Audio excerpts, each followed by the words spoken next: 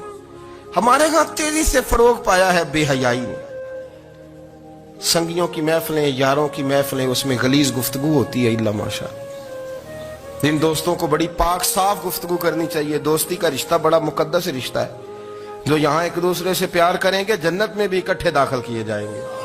شرط یہ ہے کہ پیار اللہ رسول کی رضا کے لیے ہو، لیکن اس کے اندر اگر آپ کی گفتگو کچی ہو، کمزور ہو، فحاشی والی ہو، عریانی والی ہو، وہ ہمارے ہاں تو اب اس کو لوگ فیشن سمجھتے ہیں، اس کو مردانگی کی علامت سمجھتے ہیں کہ وہ جی ساری باتیں جی وہاں ہو گئی، اور جس کا جو جی چاہا اس نے کہا۔ آپ جب حیا کے دائرے میں ہوتے ہیں تو آپ خود بھی سکون محسوس کرتے ہیں۔ دیکھیں نا، آپ کو نیند سکون سے کہاں آتی ہے؟ جہاں کمرہ بند ہو، چاروں جانب دیوار ہے، اوپر چھت ہے، خالی دروازہ بھی کھلا ہوا ہونا تو جب بندہ سکون لینا چاہتا ہے تو کہتا ہے یار ذرا دروازہ ذرا بند کر دو۔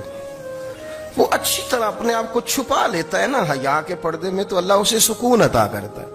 اور جو اس سے بھی زیادہ ٹھنڈی نیند میں جانا چاہتا ہے وہ کہتا ہے لائٹ بھی بند کر دو۔ اب وہ مکمل طور پہ سمجھتا ہے کہ میں چاروں جانب سے چھپ گیا ہوں، اگر میں کھل کے بھی سو جاؤں گا تو میرا چونکہ پردہ قائم ہے تو مجھے کوئی دشواری نہیں ہوگی۔ آپ جب چھپ جاتے ہیں، جب آپ حیا کے اندر سمٹ جاتے ہیں، جب آپ چادر کے اندر آ جاتے ہیں تو آپ بہت ساری جگہوں پہ آسانی محسوس کرتے ہیں۔ تو حیا تو آپ کو سکون دیتی ہے، حیا تو دل کو راحت دیتی ہے۔ میں بڑی ذمہ داری سے بات عرض کرتا ہوں، قرآن مجید نے نا ایک مقام پہ مذاق کو، ایک مزاح ہوتا ہے خوش طبی، وہ نہیں مذاق اڑانا، قرآن پاک نے نا مذاق کو ایک جگہ پہ جاہلوں کا طریقہ بھی قرار دیا ہے۔ بنی اسرائیل کے لوگوں سے حضرت موسیٰ نے کہا کہ گائے ذبح کرو اور ایک ٹکڑا مقتول کو مارو، زندہ ہو کے خود بتا دے گا مجھے کس بندے نے قتل کیا۔ تو کہنے لگے آپ ہمارے ساتھ مذاق کر رہے ہیں۔ تو قرآن مجید کہتا ہے کہ حضرت سیدنا موسیٰ علیہ السلام فرمانے لگے اعوذ باللہ ان اکون من الجاہلین، فرمانے لگے میں اللہ کی پناہ مانگتا ہوں کہ میں جاہلوں میں سے ہو جاؤں۔ یہ مذاق کرنا تو جاہلوں کا طریقہ ہے۔ اگر آپ کی زبان سے بے حیائی کا جملہ نکل گیا، اگر آپ کی زبان سے بے حیائی کا جملہ نکل گیا، آپ نے کہہ دیا کہ ہم آزاد لوگ ہیں، جو مرضی کریں گے، جو مرضی کہیں گے، جو ہمارا دل میں آئے گا کریں گے، تو پھر تو لوگ آپ کا وہ حشر کریں گے کہ آپ سے برداشت ہی نہیں ہوگا۔ جس کا لوگ مذاق بنا لیتے ہیں اور جو مذاق بن جاتا ہے پھر اسے کوئی جینے دیتا ہے؟ آپ حیا کی چادر میں چھپیں گے تو بچیں گے۔ اگر آپ نے اپنا مذاق بنوا لیا یہ کہہ کے کہ میں نے مرضی کرنی ہے، پھر یاد رکھنا چھپنے کو جگہ نہیں ملے گی، پھر تکلیف میں آ جائیں، پھر بہت بڑی اذیت کا شکار ہو جائیں۔ شرم و حیا، عرب کے اندر جو کنواری لڑکیاں تھیں ان میں بڑی حیا ہوتی تھی۔ الحمدللہ میں بڑے فخر سے کہتا ہوں کہ میرے پنجاب کی، میرے پاکستان کی بیٹیاں بھی 20 دفعہ ان کا ابا کہے تیری شادی کرنی ہے تو وہ آنکھ نہیں اٹھا پاتی آج بھی۔ یہ تو وہ چند لوگ ہیں جو کہتے ہیں ہم ہائی کلاس ہو گئے، ہمیں نہیں پتا کہ وہ روشن خیال ہو گئے ہیں کہ روغن خیال ہو گئے، پتہ نہیں کدھر چلے گئے۔ ورنہ ہماری بیٹیاں آج بھی جب ان سے ان کا باپ، ان کی ماں بات کرتی ہے تیری شادی کی، تو وہ تو شرم کے ساتھ پچھلے سے پچھلے کمرے میں چھپتی ہیں۔ یہ اللہ نے فضل کیا ہوا ہے اس ملت پر۔ تو عرب کی لڑکی بڑی حیا والی ہوتی تھی، اس سے کوئی بات کرنی پڑتی تھی تو 20 دفعہ بات کی جاتی، پھر بھی وہ عورت چھپتی پھرتی تھی۔ حضرت عائشہ صدیقہ رضی اللہ تعالیٰ عنہ فرمانے لگیں میرے نبی پاک صلی اللہ علیہ وسلم عرب کی کنواری لڑکیوں سے بھی زیادہ حیا کرنے والے۔ قاضی اعجاز مالکی نے، شیخ عبدالحق محدث دہلوی نے، دیگر بزرگ جو سیرت نگار گزرے انہوں نے لکھا ہے کہ نبی پاک صلی اللہ علیہ وسلم کے اندر 100 مردوں سے زیادہ طاقت تھی، 100 مردوں سے زیادہ طاقت۔ اب جو بات کہنے لگا ہوں، جو نتیجہ دینے لگا ہوں، اس پر خاص توجہ آپ فرمائیں گے۔ ذرا فکری طور پر، نظریاتی طور پر ایک چیز کو سمجھیے۔ ہم سمجھتے ہیں کہ جوان لڑکا ہے جی جو مرضی کرے، عمر ہے جی۔ آپ ذرا بات پر غور کیجئے گا کہ حضور صلی اللہ علیہ وسلم میں طاقت 100 مردوں سے زیادہ ہے، اور حیا کواری لڑکیوں سے بھی زیادہ ہے. ذرا اس بات کا تقابلی جائزہ کیجئے گا کہ طاقت 100 مرد